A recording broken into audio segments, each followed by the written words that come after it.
Hi, welcome again.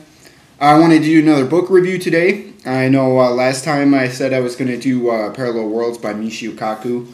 I got about a third through this book, and then I had to, I was in school, and I've had a lot of stuff to do in school, and then, my job was just stressing me out. So I had to go out and pick up a book, just for an enjoyable read. So I picked up Good Omens by Terry Pratchett and Neil Gaiman. I'd had this book recommended to me by quite a few people. And I'd read a lot of Neil Gaiman's works before. I've read just about all of his novels, and I'd read some of the old Sandman stuff. So I'd never read anything by Terry Pratchett before, but a friend of mine has read most of his books and had always recommended him to me.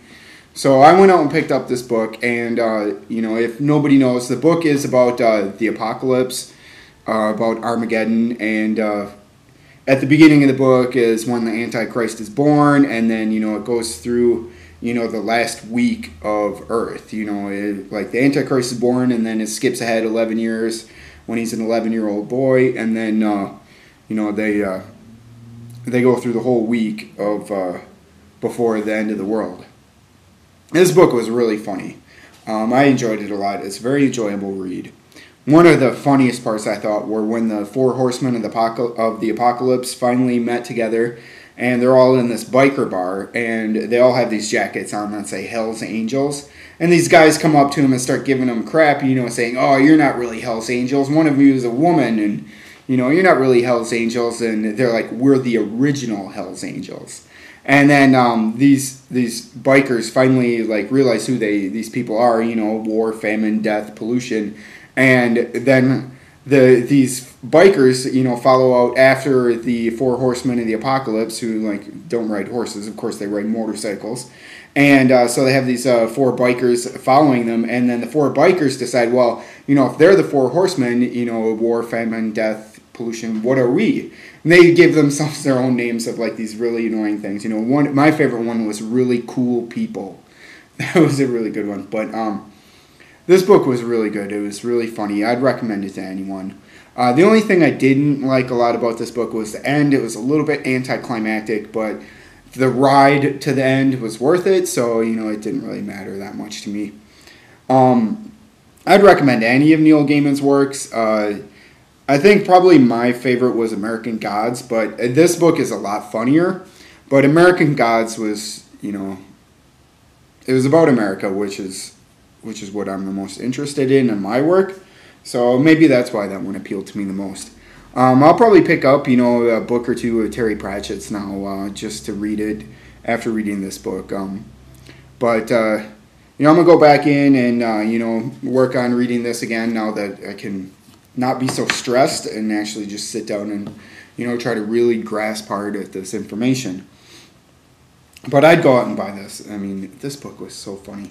One of the interesting things too was at the beginning of the book, the authors are talking about how they went on book tours, and all these people bring in these extremely battered copies, water damage, ripped and torn. And I'm just like, that's never going to happen to my book. Most of my books are in pristine, perfect condition. The worst that happens to them is the cover gets folded back a little bit, but that's it. That never happens to my books. Of course, this book, right away, I spill stuff all over it. I spilled 2 different types of energy drinks on this thing. It got caught in the rain. I was walking to class one day, and this just torrential downpour just started. And in my backpack, I had this book. I had my notebook. I had my sketchbook.